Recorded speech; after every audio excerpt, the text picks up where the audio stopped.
Hello everyone, जान लेते हैं कल का मार्केट कैसा रहेगा। क्या आपको गैप अप देखने को मिलेगा या फिर गैप डाउन देखने को मिलेगा।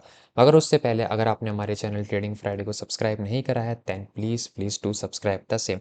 कल का हमारा टारगेट 200 सब्सक्राइबर था जिसे हमने सक्सेसफुली अचीव कर लिया है। All credit guys goes to you. आज का हमारा टारगेट थोड़ा सा ज़्यादा बड़ा है, 225 सब्सक्राइबर। हमारे पास 219 ऑलरेडी आ चुके हैं। Please help us to get दो 6 as well, the remaining 6 as well.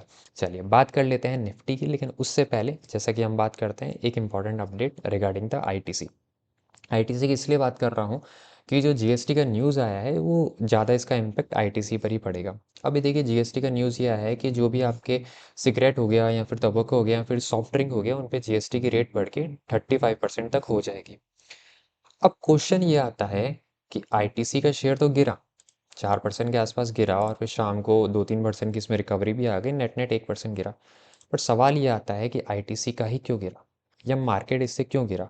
अगर आपको इस बारे में इनडायरेक्ट टैक्स के बारे में थोड़ा बहुत पता होगा तो ये होता है, इनडायरेक्ट टैक्स क्या करता है, जो भी मैन्युफैक्चरर होता है, जो भी प्रोड्यूसर होता है, वो कंज्यूमर से कलेक्ट करेगा, कस्टमर से कलेक्ट करा और गवर्नमेंट को दे देगा।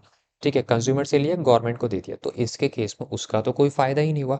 अब जब आईटीसी का ना तो फ़ायदा है ना नुकसान है तो आईटीसी का शेयर क्यों गिरा, ये सवाल आ जाता है। तो इस सवाल को आज हम कोशिश करेंगे इस वीडियो में आंसर देने की। इससे पहले निफ्टी एनालिसिस में हमने कुछ एक वीडियो ऑलरेडी अपलोड कर रखे हैं, जैसे कि जीडीपी। जीडीपी क्या है, जीडीपी का इम्पैक्ट कैसे पड़ सकता है, या फिर इसके अलावा कल हमने डिस्कस करा था आपका आरबीआई का रेट का। तो वो चीज़ें आप ज़रूर देखिए, क्योंकि हम यहाँ वो डिस्कस नहीं करते कि कल आपको मार्केट में इसके कारण गैप अप देखने को मिलेगा या गैप डाउन देखने को मिलेगा। नो डाउट ये सेकेंडरी चीज़ है, बट प्राइमरी चीज़ क्या है, आपके पास नॉलेज ट्रांसफ़र हो, ताकि आगे चल के अगर आरबीआई रेट कट अनाउंस कर दे या जीडीपी का नंबर गिर जाए या बड़ा हो जाए या फिर जीएसटी आ जाए, तो आपको आइडिया हो। आप जनरल जब पब्लिक से बात कर रहे हो तो आप बोल सको कि यार इससे तो ये होता है तो कल ये हो सकता है, ताकि आप एक जब भी पब्लिक फोरम पर बात करें तो आप एक उनको अच्छी नॉलेज ट्रांसफ़र कर सकें। ठीक है, अब बात कर लेते हैं सबसे पहले आईटीसी पर ये इम्पैक्ट कैसे पड़ेगा। देखिए सपोज़ कीजिए आईटीसी रजनीगंधा या फिर विमल बेचता है, या फिर फॉरेस्टर सिगरेट ले लीजिए, कोई सिगरेट है जो 10 रुपए की है। ठीक है, जीएसटी में ले लेता हूँ अभी के लिए 30%। ठीक है, तो नेट प्राइस कितना आया, 13 रुपये। कंज्यूमर 13 रुपये में खरीदेगा, आईटीसी 3 रुपये लेगा, जीएसटी डिपार्टमेंट को दे देगा, बात खत्म हो जाती है। अब अगला चैप्टर आ जाता है। अब जीएसटी डिपार्टमेंट बोलता है कि इसको 30 से 40 कर दो। ठीक है, एक रिकमेंडेशन जाती है, कंफर्मेशन नहीं आया है, अभी भी रिकमेंडेशन कंफर्मेशन नहीं आया है। देखिए, तो इसने क्या कर दिया, 30 से 40 कर दिया। अब क्या होगा, 10 रुपए की चीज़ कितने की हो गई, 14 रुपए की हो गई। आईटीसी को ना कोई फ़ायदा ना नुकसान, 4 रुपये लेगा, 4 रुपये दे देगा। फिर भी शेयर गिर गया। क्यों गिर गया, क्योंकि जब प्राइस बढ़ती है, वो भी ऐसे प्रोडक्ट्स की जो कंज्यूमर के डे टू डे रूटीन में काम आते हैं, अगर इनकी थोड़ी बहुत भी प्राइस बढ़ती है तो क्या करता है, इनकी डिमांड गिर जाती है। तो यानी कि जैसे ही ये प्राइस 14 रुपये पर गई, तो हो सकता है कुछ कंज्यूमर इसको ना खरीदे या कुछ और ढूंढने की कोशिश करें। इसके कारण से क्या होगा, आईटीसी की रेवेन्यू हिट कर जाएगी। इसके कारण से हो सकता है आईटीसी ने जो प्रोजेक्टेड कैश फ्लो डिज़ाइन कर रखे थे कि इस महीने मेरे को इतना कैश फ्लो आएगा, इस महीने मेरे को इतनी रेवेन्यू आएगी, तो मेरा प्रोजेक्टेड प्रॉफिट ये रहेगा, वो सब हिल सकता है। वो सारी चीज़ें चेंज हो सकती है। तो यानी कि होगा क्या, इससे आईटीसी के शेयर में नेगेटिव इम्पैक्ट आएगा ही आएगा। क्योंकि देखिए अगर रेवेन्यू ही इम्पैक्ट कर रही है तो प्रॉफिट तो इम्पैक्ट करेगा ही करेगा। तो उसके केस में आईटीसी का शेयर नीचे आ सकता था, जिसके कारण हुआ। अब मैं क्या बोलता हूँ हमेशा, जैसे मैंने जीएसटी में बोला, जैसे मैंने आरबीआई में बोला, मार्केट चलता है एक्सपेक्टेड पर। देखिए ये क्या है, 35%। आज पहली बार न्यूज़ आया तो अब मार्केट ने ऑलरेडी अज्यूम कर दिया है इस चीज़ को कि यहाँ से ये 35% हो सकता है। तो मार्केट ने ऑलरेडी इसको डिस्काउंट कर दिया। अब कल को जाकर जीएसटी काउंसिल बोल देती है कि हम तो नहीं कर रहे, हम तो 30 ही रखेंगे, तो उस केस में आपको यहाँ पर पॉजिटिव इम्पैक्ट भी देखने को मिल सकता है। देखिए ऑल ओवर आपको एक आइडिया मिल गया होगा यहाँ तक कि जीएसटी से क्या इम्पैक्ट पड़ता है। और अगर आपको हमारा एनालिसिस पसंद आए then please please hit the like button as well, क्योंकि यूट्यूब का एल्गोरिथम ये बोलता है अगर आप एक लाइक करेंगे तो ये 50 नए लोगों को दिखाएगा।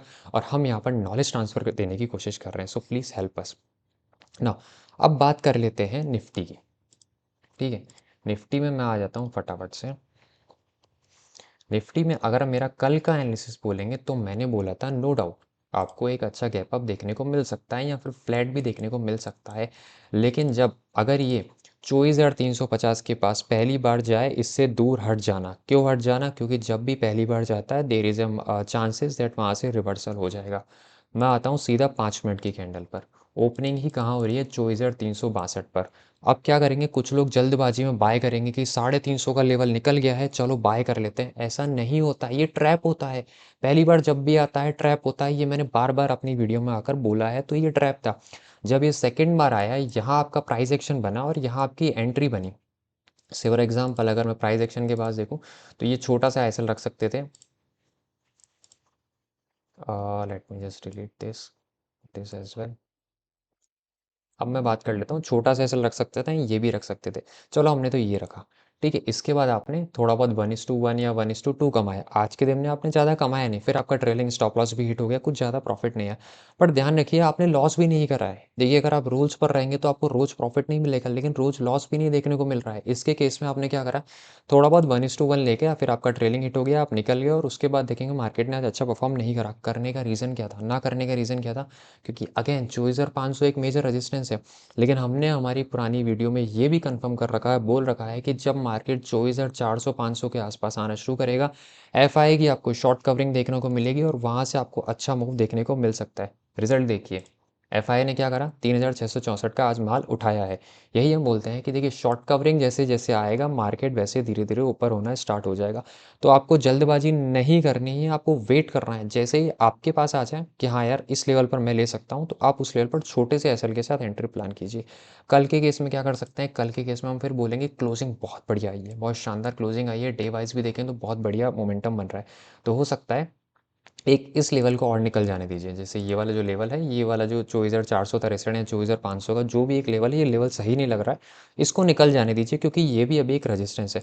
तो हो सकता है मार्केट यहाँ से आपको नीचे देखा, फिर ऊपर देखा, फिर वापस नीचे देखने को मिल जाए। तो एक बार इस लेवल को भी निकल जाने दीजिए, फिर यहाँ से पैनिक आएगा एफआईआई के पास, वो शॉर्ट कवरिंग करेंगे और मार्केट आपको अच्छा ऊपर तेज़ी से पकड़ता हुआ देखने को मिल सकता है। देखिए, जो भी नेगेटिव आना था, जीडीपी, आरबीआई, या आरबीआई का रेट अभी भी पेंडिंग है। मैं फिर बोल दूं, अगर आपने हमारा वीडियो नहीं देखा है तो आरबीआई का वीडियो ज़रूर जाकर देखिए।